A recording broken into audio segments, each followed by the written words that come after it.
अच्छा, तो आज हम सब एक बहुत ही दिलचस्प सवाल की तह तक जाने की कोशिश करेंगे। जी। ये अष्टावक्र गीता पर आधारित एक चर्चा से निकला है। हम में से कई लोग आध्यात्मिकता या सेल्फ हेल्प की बातें पढ़ते हैं, सुनते हैं, पर लगता है कि जिंदगी तो जस की तस है।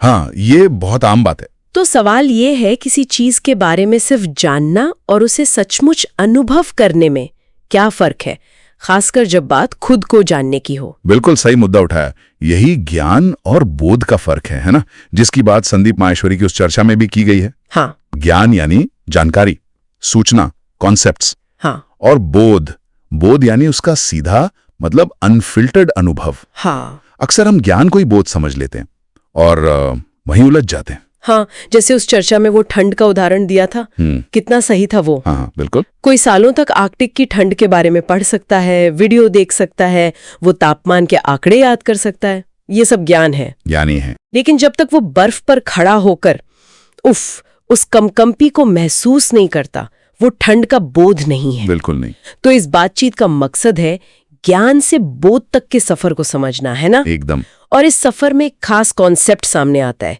साइलेंस की आवाज। सुना होगा, साउंड ऑफ साइलेंस। हाँ, सुना है। इसे आत्मबोध का एक पहलू बताया गया है। ये सुनने में बड़ा काव्यात्मक लगता है, साइलेंस की आवाज। लेकिन इसका मतलब क्या है? क्या ये सचमुच कोई आवाज है जिसे सुनना है, या ये कोई मेटाफर है? देखिए, मेटाफर से ज्यादा ना, ये एक अनुभव की ओर इशारा है। इसे आप उस स्थिर शांत पृष्ठभूमि की तरह समझिए। पृष्ठभूमि? हाँ, बैकग्राउंड, जिस पर हमारी जिंदगी के सारे अनुभव, मतलब विचार, भावनाएं, संवेदनाएं, वो सब आते जाते रहते हैं। अच्छा। जैसे मान लीजिए स्क्रीन पर फिल्म चलती है, स्क्रीन तो वही रहती है, फिल्म बदलती रहती है। हाँ, स्क्रीन तो नहीं बदलती। प्री साइलेंस की आवाज वो स्क्रीन है, हमेशा मौजूद, हमेशा शांत, जिस पर सब कुछ घट रहा है। ये कोई विचार नहीं है, ये होने का एहसास है, बोध है। अच्छा, तो ये वो चीज है जो बदलती नहीं, जबकि हमारे अनुभव तो लगातार बदल रहे हैं। पर हम तो अक्सर खुद को अपने अनुभवों से ही जोड़कर देखते हैं ना, जैसे मैं खुश हूं, मैं दुखी हूं। बिल्कुल। यहाँ वो प्रकाश और इंद्रधनुष वाला उदाहरण याद आता है। हाँ, वो बहुत सटीक उदाहरण है। जैसे बेरंग शुद्ध प्रकाश जब पानी की बूंदों से गुजरता है तो 7 रंगों का इंद्रधनुष दिखता है। इंद्रधनुष सुंदर है पर अस्थाई है। हाँ, थोड़ी देर में गायब। और पानी की बूंदें भी अस्थाई हैं। असल क्या है? वो बेरंग प्रकाश जो हमेशा था और है। प्रकाश पर इंद्रधनुष बनने या मिटने का कोई असर नहीं होता? तो क्या हम वो प्रकाश हैं जो खुद को इंद्रधनुष समझ बैठा है? मतलब हम वो चेतना है जो खुद को ये शरीर, ये मन, ये अनुभव, ये सब समझ बैठी है। इस चर्चा का सार यही निकल कर आता है, ये शरीर, ये इंद्रियां, आंख, कान, नाक, ये सब तो सिर्फ माध्यम है, इंस्ट्रूमेंट्स हैं। इंस्ट्रूमेंट्स, हाँ, जिनके जरिए अनुभव होता है। और ये इंस्ट्रूमेंट्स खुद भी तो बदल रहे हैं, बूढ़े हो रहे हैं, बीमार हो रहे हैं। सही बात है। जैसे अगर आंखें बदल जाएं तो दुनिया अलग दिखेगी। हाँ। तो ये इंस्ट्रूमेंट्स अनुभव करने वाले नहीं हो सकते हैं ना? हाँ, नहीं हो सकते। यहीं पर वो बड़ा सवाल आता है जो उस चर्चा में बार बार उठता है, मैं कौन हूं? हाँ। अगर मैं ये शरीर नहीं, ये विचार नहीं, ये भावनाएं नहीं, तो फिर मैं कौन हूं? ये सवाल ही उलझा देता है कई बार। और इसका जवाब देखिए, सीधा सा है पर गहरा है।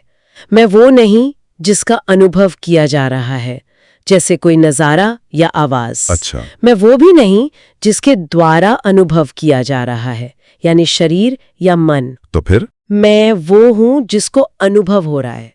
ये अनुभव करने वाला, ये साक्षी, ये अवेयरनेस, इसके होने पर शक नहीं किया जा सकता। क्यों? क्योंकि अनुभव तो हो ही रहा है, ये प्रत्यक्ष है। जिसको अनुभव हो रहा है। लेकिन हम अपनी जिंदगी को ऐसे अलग अलग अनुभवों के मतलब टुकड़ों में नहीं देखते हैं। हम तो एक पूरी कहानी बनाते हैं। मैंने सुबह ये किया, फिर मुझे ऐसा लगा, फिर मैंने वो सोचा। इसमें याददाश्त मतलब मेमोरी का क्या रोल है? बहुत बड़ा रोल है। याददाश्त ही वो धागा है जो इन अलग अलग क्षणिक मोतियों यानी अनुभवों को पिरोकर एक माला बना देती है। माला मतलब एक मैं की कहानी। हाँ, बिल्कुल। चर्चा में यही समझाया गया है कि असल में अनुभव तो बस हो रहे हैं और गुजर रहे हैं, वो एक दूसरे से जुड़े हुए नहीं हैं। एक अनुभव हुआ, खत्म, दूसरा हुआ, खत्म। हर अनुभव नया है क्योंकि अनुभव करने का उपकरण मतलब शरीर वो भी बदल रहा है और बाहरी दुनिया भी। सही। लेकिन मेमोरी इन सबको जोड़कर एक निरंतरता का भ्रम पैदा करती है, एक मैं की झूठी पहचान गढ़ती है जो समय के साथ यात्रा कर रहा है। अच्छा। तो आत्मज्ञान हुआ ये समझना कि मैं शरीर नहीं, मन नहीं, बल्कि वो चेतना हूं जिसे अनुभव हो रहा है। और आत्मबोध हुआ उस चेतना का, उस साइलेंस की आवाज का सीधे अनुभव करना। क्या ज्ञान का मकसद बोध तक पहुंचाना है? बिल्कुल बिल्कुल। सिर्फ जान लेना कि मैं चेतना हूं काफी नहीं है। ये तो बस एक और विचार बन गया, एक और कॉन्सेप्ट। असल चीज है उस चेतना में स्थित होना, उसे महसूस करना। यहीं पर लोग भटक जाते हैं। वो ज्ञान को, शब्दों को, सिद्धांतों को पकड़ लेते हैं और सोचते हैं कि उन्हें बोध हो गया। हाँ, ये होता है। जबकि बोध कल्पना नहीं है, वो एक जीती जागती सच्चाई है।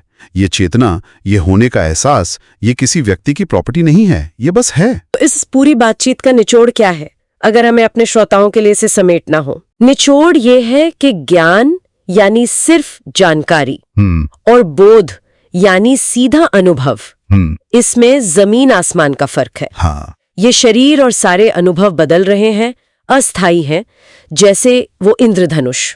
लेकिन इन सब के पीछे एक न बदलने वाली स्थिर चेतना है, साक्षी है, वही असली मैं है। ज्ञान हमें इस तरफ इशारा कर सकता है, पर असली मंजिल उस बोध को पाना है। और जाते जाते एक सवाल जो सोचने पे मजबूर करता है, जैसा उस चर्चा में भी आया, तो मैं कौन हूं? मैं वो हूं जिसको अभी इस मोमेंट पे एक्सपीरियंस हो रहा है। हाँ, ये वर्तमान क्षण की जागरूकता पर ध्यान दिलाता है। शायद सारे जवाब इसी पल में मौजूद है, अतीत की यादों या भविष्य की कल्पनाओं में नहीं। ये अनुभव करने वाला हमेशा अभी और यहाँ ही होता है। ये अपने आप में एक गहरा विचार है जिस पर और मंथन किया जा सकता है, जैसा कि स्रोत ने भी संकेत दिया था।